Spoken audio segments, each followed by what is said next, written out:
کہ آج انسانوں کی اکثریت مقصد زندگی کو فراموش کر کے انسان اللہ کو چھوڑ کر شیطان کا پجاری بنا ہوا ہے۔ وَلَقَدْ صَدَّقَ عَلَيْهِمْ إِبْلِيسُ ظَنَّهُ فَاتَّبَعُوهُ إِلَّا فَرِيقًا مِّنَ الْمُؤْمِنِينَ۔ اللہ رب العزت فرماتے ہیں کہ شیطان نے اپنا گمان سچ کر دکھایا، یہ زیادہ نکل گئے، سوائے چند ایمان والوں کے باقی اکثریت نے شیطان کی پرستش اور اس کی فرما برداری پر کمر باندھ دی، اور یہ راستہ بھی گمراہی کا راستہ ہے کہ انسان اپنے دشمن کا پجاری اور اس کا اطاعت گزار بن جائے، اور یہ راستہ بھی انسان کی تباہی اور بربادی کا راستہ ہے کہ انسان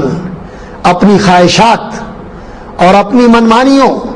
اور جی چاہیوں کا پرستار بن جائے، وہ اپنی زندگی کا مقصد صرف یہ سمجھے کہ میں نے جو میرے جی میں آتا ہے وہ کرنا ہے،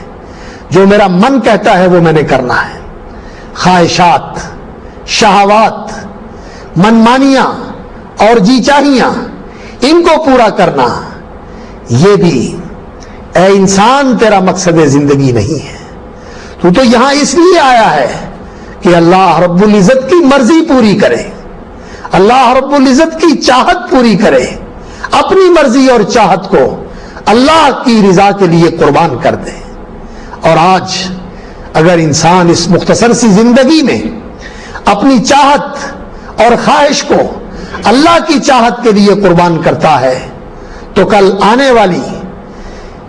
وہ زندگی جو لامحدود اور بے انتہا ہے، اس میں اے انسان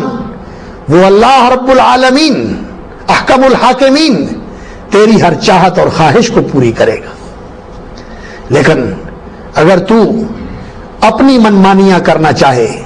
اور اپنی خواہشیں اس زندگی میں پوری کرنا چاہے تو اپنے سے پہلے جانے والوں کو دیکھ لے، ہزارہا نہیں کروڑہا انسان اس دنیا سے گئے، لیکن جانے والا یہی کہتا تھا کہ میں اس طرح جا رہا ہوں کہ دل میں لے کے جا رہا ہوں، میری خواہشات پوری نہیں ہو سکی، نہ ہو سکی ہے نہ ہو سکے گی۔ اس لیے انسان کو یہاں اپنی چاہتوں اور خواہشوں کو پورا کرنے کے پیچھے نہیں لگنا چاہیے،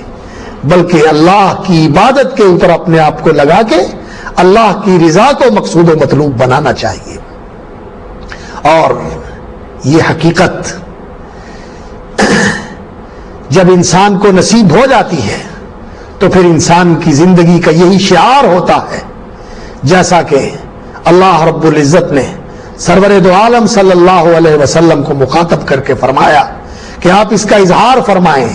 قل ان صلاتی ونسکی ومحیای ومماتی للہ رب العالمین لا شریک لہ وبذالک امرت وانا اول المسلمین۔ ان صلاتی ونسکی،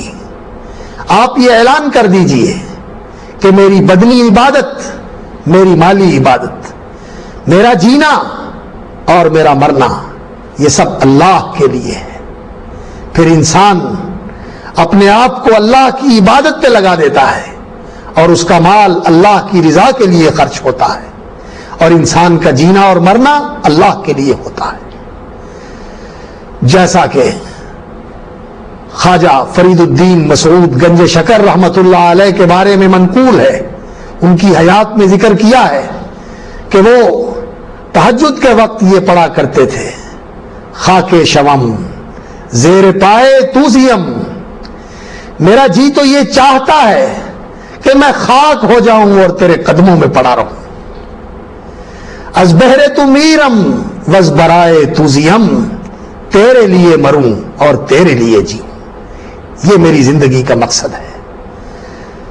ناظرین کرام، ہمیں اپنا احتساب کرنا چاہیے اور یہ دیکھنا چاہیے ہم نے اپنی زندگی کا مقصد سمجھا اور ہم اسے پورا کر رہے ہیں یا نہیں، ہم غافل ہیں اور زندگی کے مقصد کو فراموش کیے ہوئے ہیں اور بے مقصد زندگی گزار رہے ہیں، مال و دولت کی طلب میں بلکہ اس کے پجاری بن کر حرص و ہوس کے پیچھے اور اس کے غلام بن کر شیطان جو ہمارا دشمن ہے اس کے نقش قدم پہ چل کے، اس کے راستوں پہ چل کے ہم اپنی زندگی کو تباہ کر رہے ہیں اور اپنی منزل کھوٹی کر رہے ہیں. ہمیں سوچنا چاہیے، ان راستوں سے ہٹ کر انیبوا الی ربکم واسلموا لہ، پلٹ کے آؤ اپنے رب کی طرف، جھک جاؤ اس کے سامنے اور اس کے فرما بردار بن جاؤ، اس کے اطاعت شعار وفادار اور فرما بردار غلام بن جاؤ. اسے یاد رکھو، اس کے شکر گزار بنو، اس کے سامنے جھک جاؤ، اور جو اللہ کے سامنے جھک جائے اللہ رب العزت اسے سرفرازیاں، اسے بلندیاں اور عظمتیں عطا فرماتے ہیں. اور اگر انسان اللہ کے سامنے نہ جھکے تو اسے بہت ساری چیزوں کے سامنے جھکنا پڑتا ہے اور وہ اپنی انسانی عظمت کو خاک میں ملا دیتا ہے. ضرورت ہے اس بات کی کہ ہم اپنی زندگی کے مقصد کو سمجھیں اور اسے پورا کرنے کے لیے کمر بستہ ہوں اور اللہ رب العزت سے اس کی توفیق مانگیں. اللہم اعنی علی ذکرک و شکرک و حسن عبادتک. والسلام علیکم ورحمۃ